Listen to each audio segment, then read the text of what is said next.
नमस्कार, मैं प्रतिभा खेड़े आपका स्वागत करती हूँ अपने YouTube चैनल नॉलेज रैन में, जहाँ हम एड ग्रेड अभ्यास पुस्तिका सामाजिक विषय कक्षा 8 के हल देख रहे हैं। आज हम अध्याय 3 ग्रामीण क्षेत्र पर शासन चलाना के हल देखेंगे। प्रश्न नंबर 1 है, किस व्यवस्था के अंतर्गत कंपनी के द्वारा राजाओं और तालुकेदारों को जमींदारों के रूप में मान्यता दी गई? महालवारी बंदोबस्त, स्थायी बंदोबस्त, रैयतवारी या पट्टेदारी? तो इसका सही उत्तर है स्थायी बंदोबस्त। अगला है, महालवारी व्यवस्था में महाल शब्द का अर्थ था जन समूह, ग्राम समूह, नगर समूह या प्रदेश समूह? तो इसका सही उत्तर होगा ग्राम समूह। अगला है, भारत में नील उत्पादन के प्रमुख केंद्र थे बंगाल बिहार, उत्तर प्रदेश बंगाल, पंजाब मैसूर या बंगाल असम? तो इसका सही उत्तर है बंगाल बिहार। अगला प्रश्न है, ब्रिटिश शासन में 1 बीघा की माप थी 1/3 एकड़, 2/3 एकड़, आधा एकड़ या 1 एकड़? तो इसका सही उत्तर है 1/3 एकड़। अगला है, स्थायी बंदोबस्त भू राजस्व व्यवस्था किस गवर्नर के कार्यकाल में लागू हुई? Lord Dalhousie, Lord Wellesley, Lord Warren Hastings, Lord Cornwallis? तो इसका सही उत्तर है लॉर्ड कॉर्नवालिस। अगला है, रिक्त स्थानों की पूर्ति कीजिए। जमींदारों को कृषि भूमि पर स्थायी बंदोबस्त भू राजस्व व्यवस्था में मालिक माना गया। होल्ट मैकेंजी द्वारा महालवाड़ी व्यवस्था भू राजस्व व्यवस्था तैयार की गई थी। चंपारण आंदोलन अंग्रेजों के विरुद्ध हुआ था। रैयतवारी व्यवस्था टॉमस मुनरो गवर्नर के समय लागू की गई थी। दक्षिण भारत में स्थायी बंदोबस्त के स्थान पर रैयतवारी भू राजस्व व्यवस्था लागू की गई थी।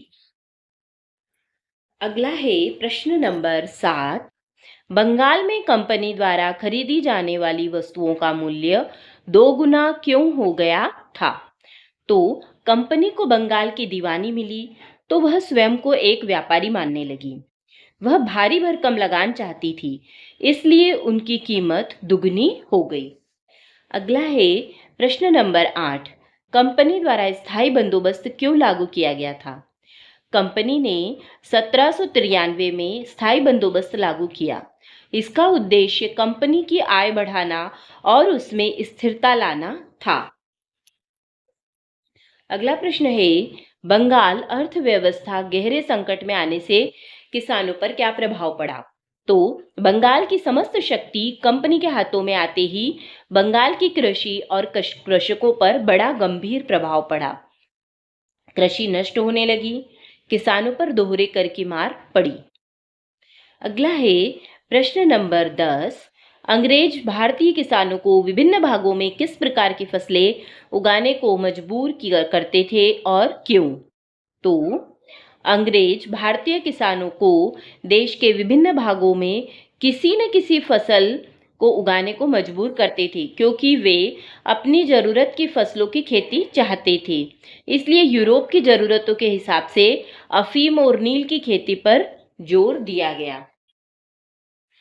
अगला प्रश्न है, नील तथा वोड के पौधों में अंतर बताइए। नीला रंग भारत में उगने वाले नील के पौधों से तैयार किया। यह उष्णकटिबंधीय इलाकों में उगता है। यूरोपीय कपड़ा उत्पादकों को बैंगनी और नीले रंग बनाने के लिए वोड नामक एक और पौधे पर निर्भर रहना पड़ता था और वोड पौधा शीतोष्ण क्षेत्र में उगता था।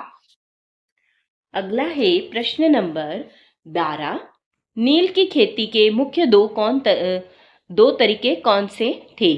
तो नील की खेती के 2 मुख्य तरीके थे, निज और रैयती। निज की खेती की व्यवस्था में बागान मिलाकर खुद अपनी जमीन में नील का उत्पादन करते थे और रैयती व्यवस्था के तहत बागान मालिक रैयतों के साथ एक अनुबंध करते थे। अगला है प्रश्न नंबर 13, नील के व्यापार बढ़ाने के लिए अफसर और व्यापारिक एजेंट किस प्रकार कार्य करने लगे थे? तो 10वीं सदी के अंतिम दशकों में बंगाल में नील की खेती तेजी से फैलने लगी थी।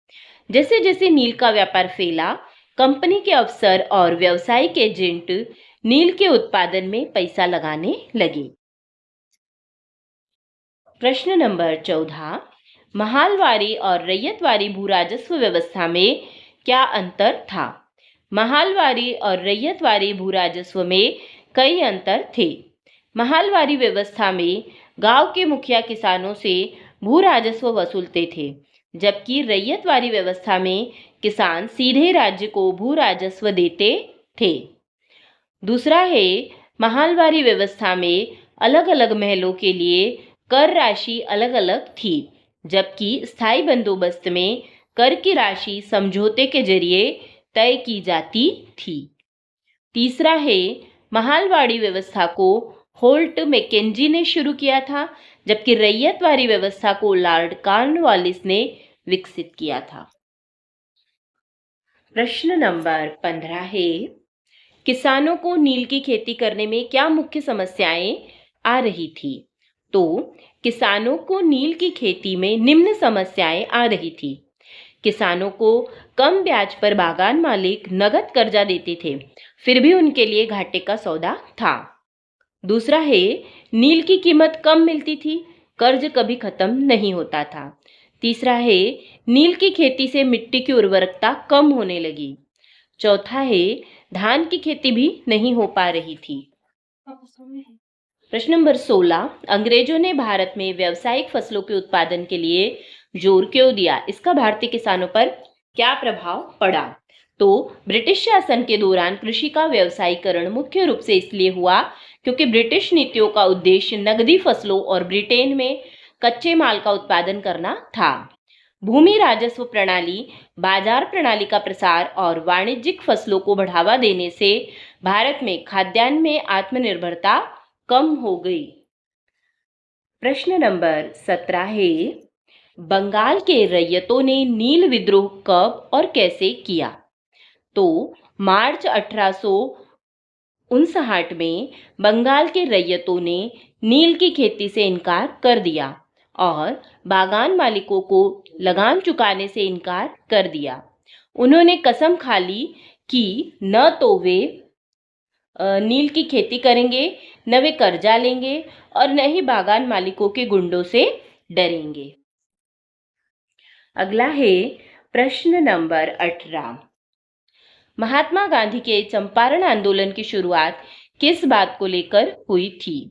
तो चंपारण में नील किसानों की दुर्दशा को देखते हुए 1917 में महात्मा गांधी ने दक्षिण अफ्रीका से लौटकर नील बागान मालिकों के खिलाफ चंपारण आंदोलन की शुरुआत की थी।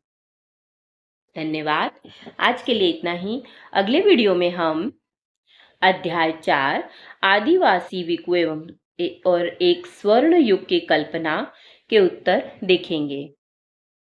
अगर आपको मेरे वीडियोस पसंद आ रहे हैं तो कृपया इन्हें लाइक करिए, शेयर करिए और चैनल को सब्सक्राइब करिए।